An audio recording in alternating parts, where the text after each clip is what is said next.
الرجيم بسم الله الرحمن الرحيم الحمد لله رب العالمين والصلاة والسلام على رسولنا محمد وعلى آله وأصحابه أجمعين اللهم صل على سيدنا محمد وعلى آل سيدنا ونبينا محمد وعلى جميع الأنبياء والمرسلين وعلى جميع الأولياء والحمد لله رب العالمين.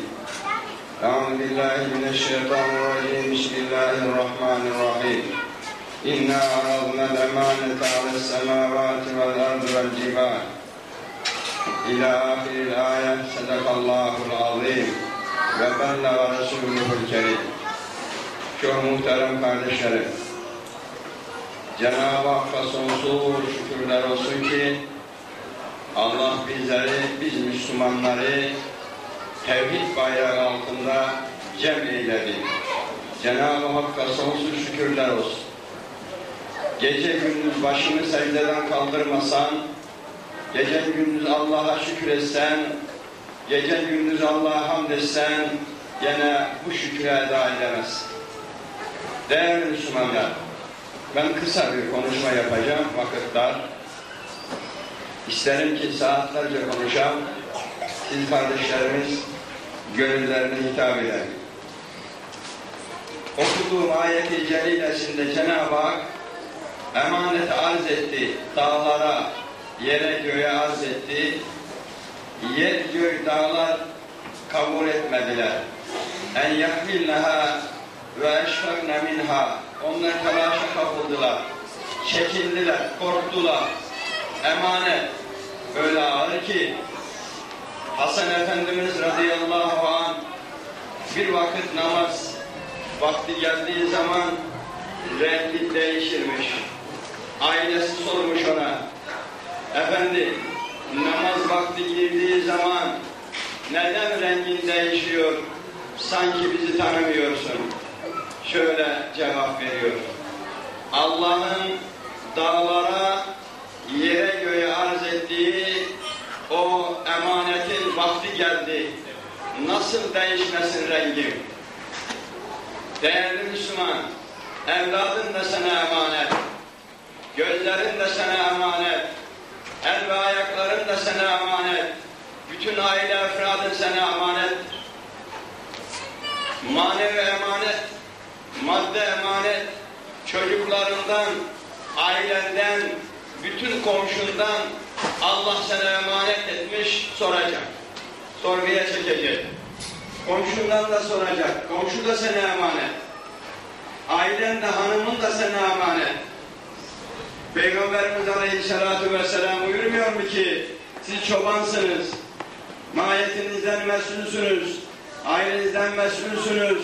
Cenab-ı Hak başka bir ayet-i celilesinde buyuruyor Estağfirullah. Ya eyyühellezîne âmenû kû enfuseküm ve ehliküm nâra. Ey iman edenler, imanla şereflenen kullarım, siz aile efradınızı, çoluğunuzu, çocuğunuzu, oğlunuzu, kızınızı, karınızı öyle bir ateşten koruyun ki o ateş insanlardan taşları yakar. Taşlardan murat putlardır. Puta tapanlar herkes putu ile beraber ateşe atılacak. Kıymetli Müslüman, sen çocuğunu nasıl yetiştirdin? Çocuğuna ne veriyorsun? İslam'ı terbiye veriyor musun? Dinini öğretiyor musun? Allah'ını öğretiyor musun? Çocuk okula gittiği zaman ne öğreniyor? Öğretmen listesinde ne varsa onu öğretiyor. Asıl öğretmen sensin. Asıl öğretmen ana babadır. İlk önce evladına Allah'ını, peygamberini öğretecek. İlk önce ana baba evladına dinini öğretecek. Öyle bir emanet ki Peygamberimiz Aleyhisselatü Vesselam buyuruyor bir hadisinde ki çocuk size emanettir, cennet kokusudur diyor Peygamberimiz Aleyhisselatü Vesselam. Senin o yavrun, o evladın cennetten bir koku, bir parçadır. Emanet eyledi Allah sana. Sen onu nasıl yetiştirdin? Kızını ne yaptın?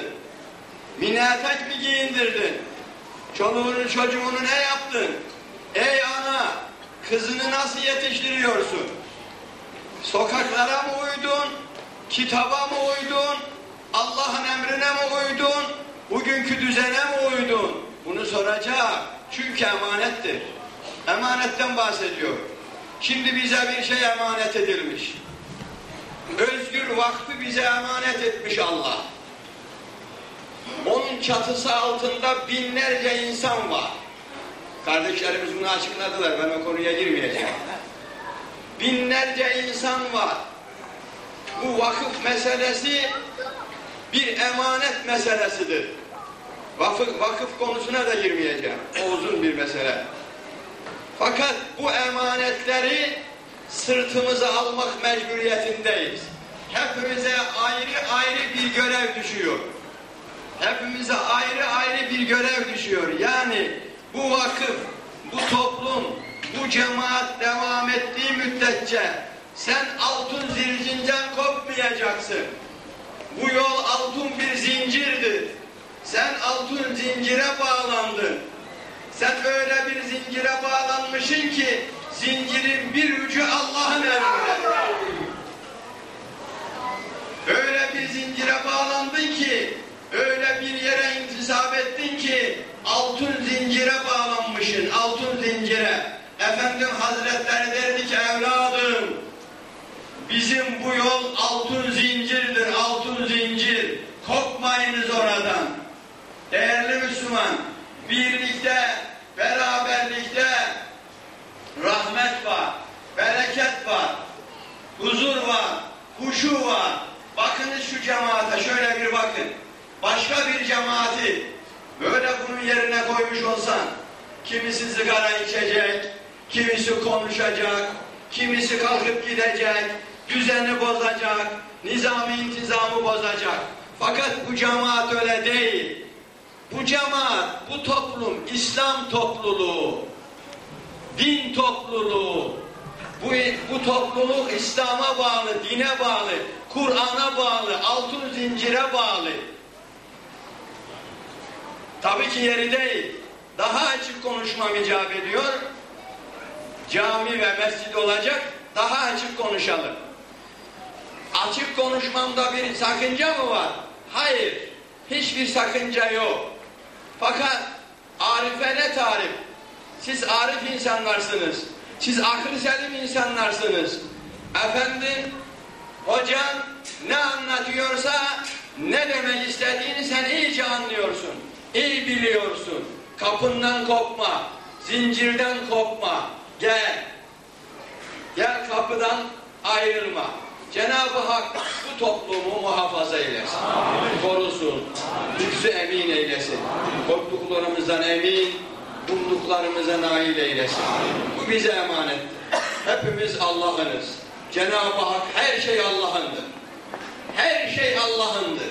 Yer, göğ, yerin göğün arasındaki varlık, insanlık, varlığın, zenginliğin, paran, malın, mülkün, evladın, ailen, her şey Allah'ındır. Biz vesileyiz. Onun için Cenab-ı Hak bizleri bu yolda daim eylesin. Bu yolda ayırmasın. Birliğimizi, beraberliğimizi, kardeşliğimizi, sevgimizi, muhabbetimizi bozmasın. Aşkını, feyzini, muhabbetini gönüllerimize ihsan eylesin. Allah hepinizden ayrı ayrı razı olsun. Amin. Bi hurmeti seyyidil murselin. Velhamdülillahi Rabbil alemin.